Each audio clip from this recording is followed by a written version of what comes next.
Et c'est le grand retour des grands débats ce matin. Dans un instant, Valérie... Vous avez un petit problème, Oui, j'ai un petit problème, parce qu'on était en train de parler d'autre chose. Dans un instant, les grands débats avec Françoise Degois et Elisabeth Lévy. En attendant, c'est Éric Revel. Bonjour Éric Revel, vous nous avez perturbé. Oui, bonjour. Cécile de Ménibis. Bonjour Patrick Roger. Bonjour à tous. Oui, parce que Éric voulait parler de tortues et de lièvres. Vous voulez parler du parti animaliste, alors c'est ça. Vous nous parlez des animaux, non ? Oui, non, pas du tout. Est-ce que vous savez, Patrick et Cécile, comment Jean-Luc Mélenchon se nomme-t-il lui-même? À quel animal, je devrais dire, à quel reptile de la famille des testudines le leader de gauche se compare? Est-ce que vous savez? La tortue. La tortue, oui Cécile, la tortue. Mélenchon se compare souvent à une tortue. Et c'est vrai que dans chaque campagne électorale, Mélenchon commence bas dans les sondages, vous l'avez noté, puis remonte petit à petit, même si, dernièrement, il a fini que 3e dans la course à la présidentielle, c'est-à-dire qu'il a perdu, en fait.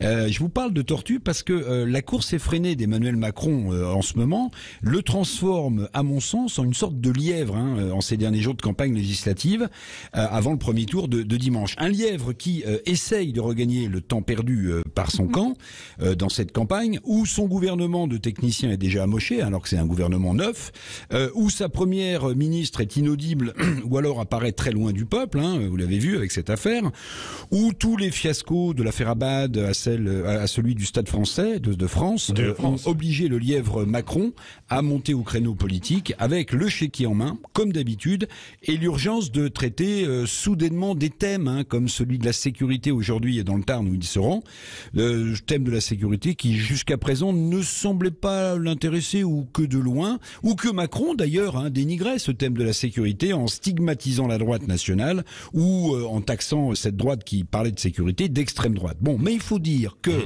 sondage après sondage, la tortue Mélenchon refait son retard sur le lièvre Macron comme dans la fable de La Fontaine. Bon, donc Mélenchon la tortue, et dans votre fable politique, le lièvre, c'est Emmanuel Macron, c'est ça. Emmanuel Macron qui essaye en quelques jours de marquer les esprits, c'est ça, avec des annonces à tout bout de champ, en quelque sorte. C'est de la blitzkrieg politique, comme l'on dit. Oui, c'est sa stratégie classique. Le lièvre Macron court là maintenant à toute vitesse. Alors des annonces par l'intermédiaire de ses ministres, il y en a tous azimuts, des aides, des mesures, des versements aux foyers les plus fragiles, ça c'était Elisabeth Borne, l'indexation de l'impôt sur l'inflation, ça c'était Bruno Le Maire, le doublement de la rémunération des heures supplémentaires pour les soignants, ça c'est la nouvelle ministre de la Santé Brigitte Bourguignon, jusqu'au président de la République lui-même, himself, qui annonce hier soir l'extension du pass sport aux 760 000 étudiants boursiers. N'en jetez plus. Alors ne me demandez pas combien ça coûte, tout ça, personne d'ailleurs n'en sait rien. Le lièvre Macron est devenu Merlin l'Enchanteur qui, avec sa baguette magique, produit à tour de bras le fameux argent du même nom, l'argent magique, qui pleut comme à Gravelotte à 3 jours du premier tour des élections législatives. Oui, c'est ça. Et puis pendant ce temps, la nupe de Mélenchon ne cesse de gagner du terrain, dans les sondages en tout cas. Oui. Pendant ce temps-là, la tortue Mélenchon chemine. Alors alourdi quand même par son programme économique infaisable, il faut le dire. Le nouveau ministre du budget, Gabriel Attal, a parlé de ce programme comme d'une guillotine fiscale, rien que ça. Bon, alors c'est vrai que la tortue Mélenchon adore Robespierre, mais la NUPS de Mélenchon est en tête des sondages maintenant, Patrick, vous l'avez dit. Alors comme dans la fable de La Fontaine, la tortue va-t-elle coiffer sur le poteau le lièvre ? On le saura peut-être pas parce que Mélenchon, je ne sais pas si vous l'avez noté, il a changé d'incarnation reptilienne. Il se compare maintenant plutôt à un boa, un boa, qui étoufferait ses adversaires politiques. Le leader maximo français n'aime rien de mieux que les rapports de force politiques. Tiens, de quoi écrire une nouvelle fable. Très bien. Fable aussi par la présence renforcée, peut-être aussi par la présence renforcée, c'est vrai aussi, de Jean-Luc Mélenchon et de la NUP dans les médias depuis un mois. C'est l'une des questions qu'on pose sur les réseaux sociaux. Vous allez nous en dire un mot, Elisabeth Lévy, Françoise Degois, mais on a en ligne en fait un auditeur justement à ce sujet qui est avec nous ce matin. Il s'appelle Laurent, il nous appelle Laurent de Mérignac. De Mérignac. Laurent, bonjour. Bonjour Laurent. Oui, bonjour tout le monde. Est-ce que vous avez le sentiment que les médias font le jeu de Jean-Luc Mélenchon? Question un peu sous forme de provoque que l'on pose sur les réseaux sociaux ce matin.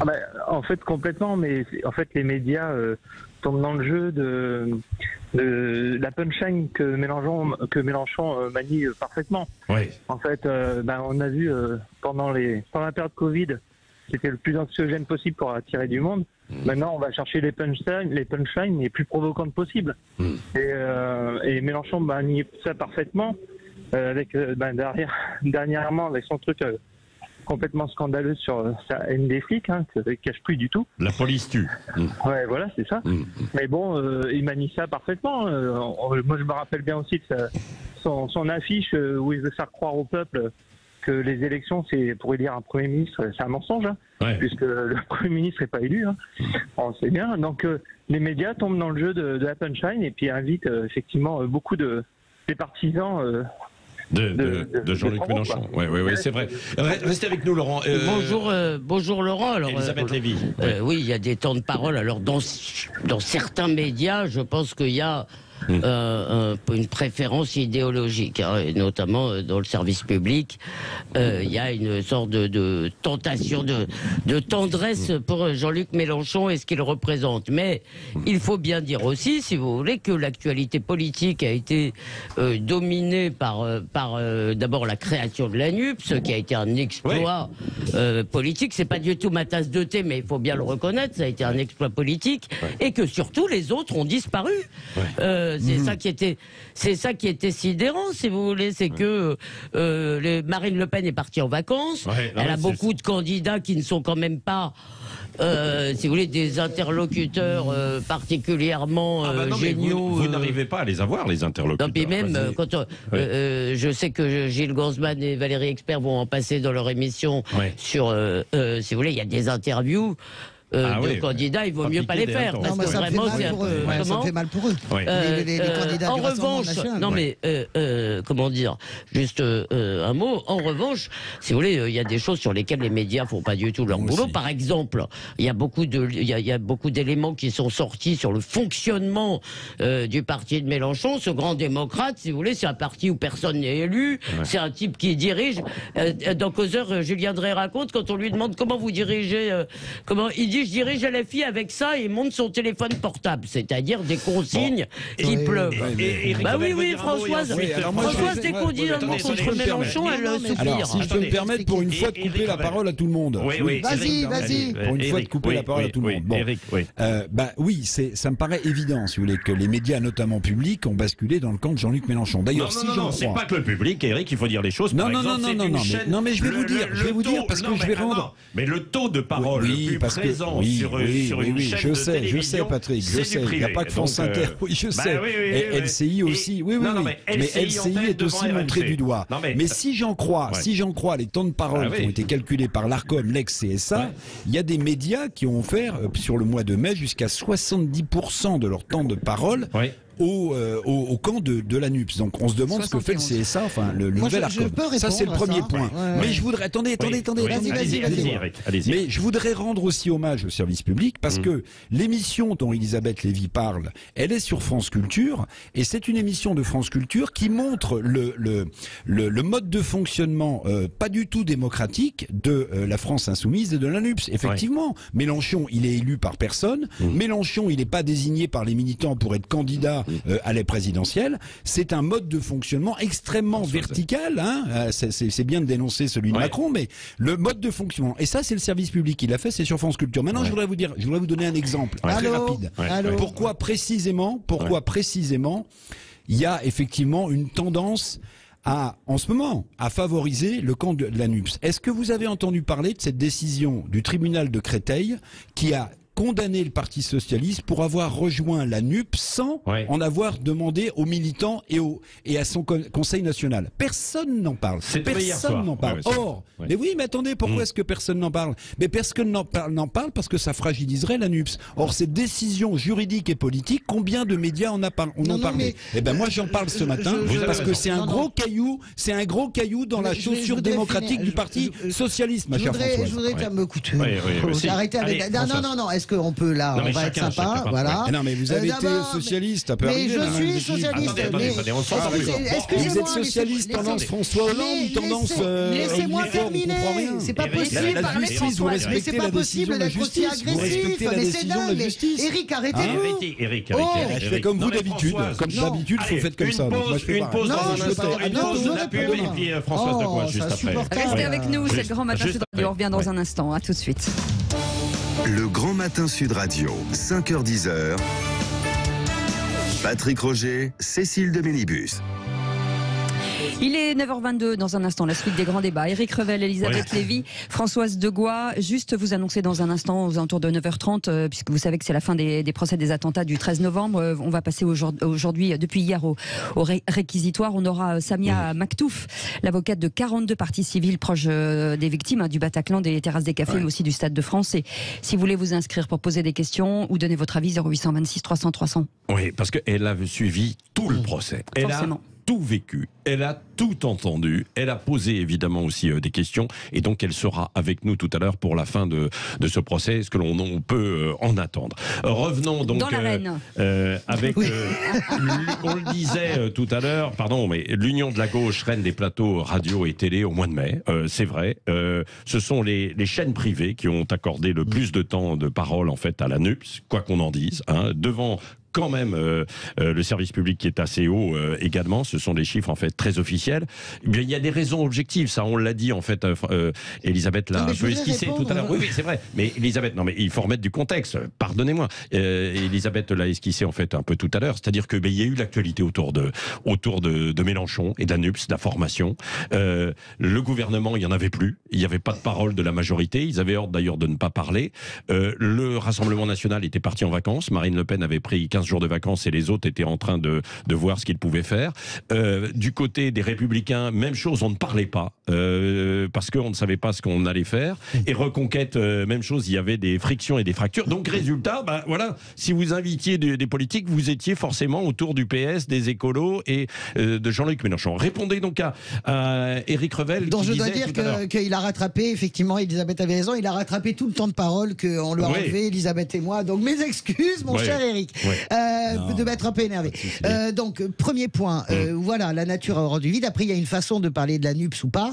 Il y a peut-être une écrasante domination des invités de la NUPS parce que, et vous l'avez redit, pour moi, le fait politique que ça montre, c'est la disparition totale, pas simplement de Marine Le Pen, de la droite, des Républicains. C'est ça aussi que ça montre. Et d'une certaine gauche aussi. Mais non, on a vu Cazeneuve partout. Alors, il y a l'invitation, et Hollande, n'en parlons pas, il y a les invitations de la NUPS, et puis il y a le contenu éditorial. La moitié, ou les 3/4, si vous voulez, des commentaires sur Jean-Luc Mélenchon ne sont que négativité. C'est-à-dire, c'est Chavez, islamo-gauchiste, je regardais, il passe à la psychanalyse du point, etc. On se demande où on va chercher de telles choses.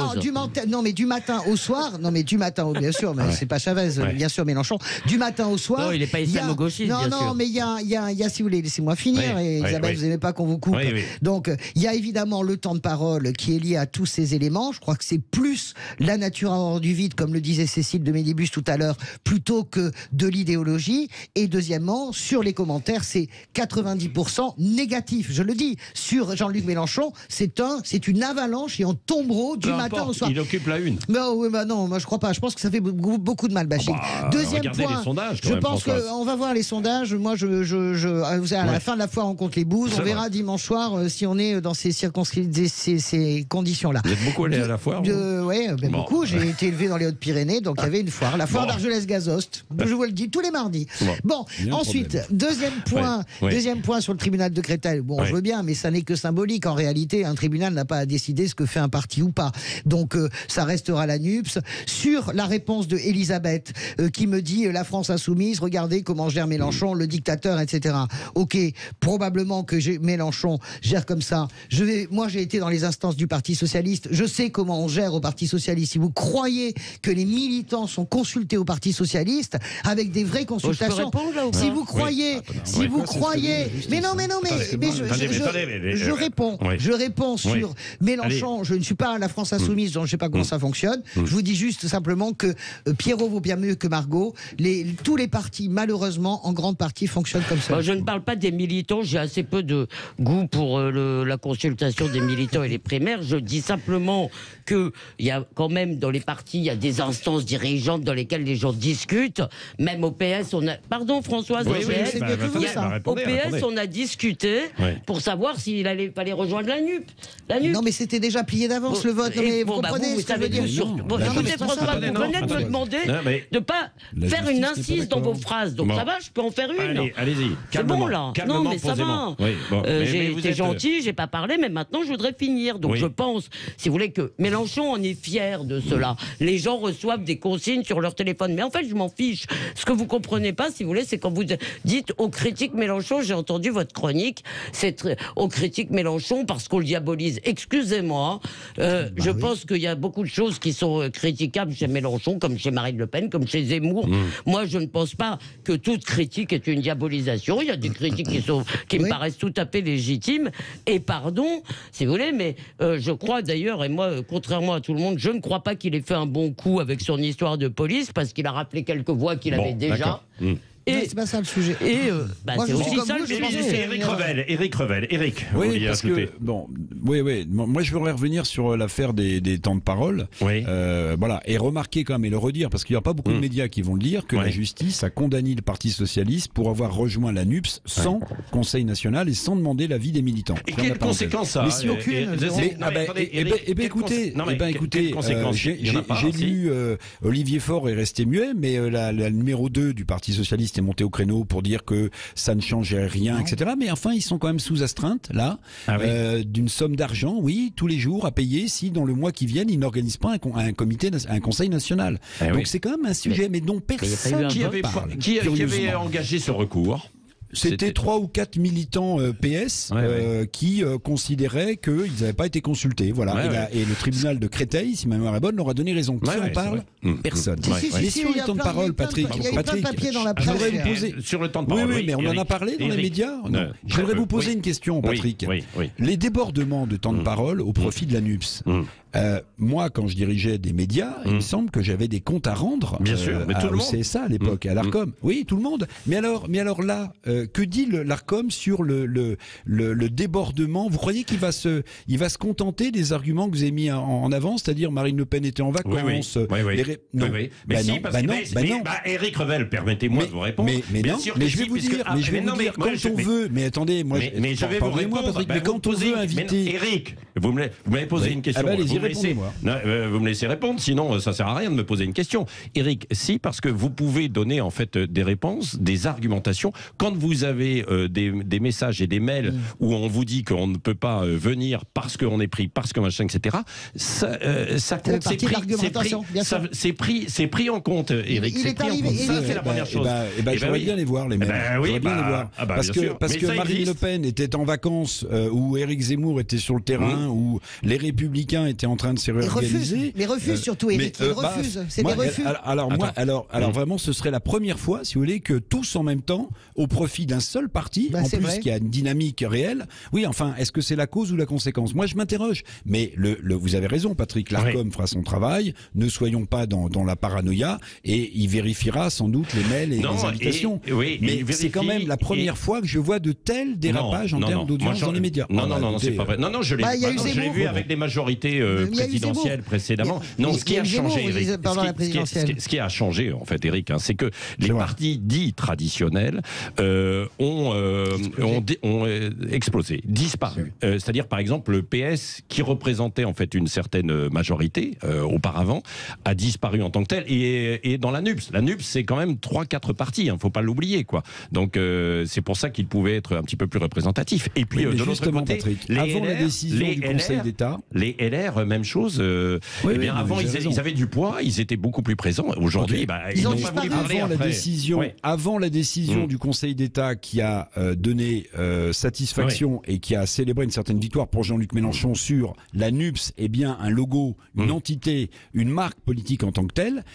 Je me demande comment, avant cette décision favorable à la NUPS du Conseil d'État, devant laquelle tout le monde doit s'incliner, comment est-ce que les médias décomptaient les temps de parole. Est-ce que c'était en termes de NUPS ou de PS, non, d'Europe et PS, l'écologie? non, mais vous voyez, c'est un espèce.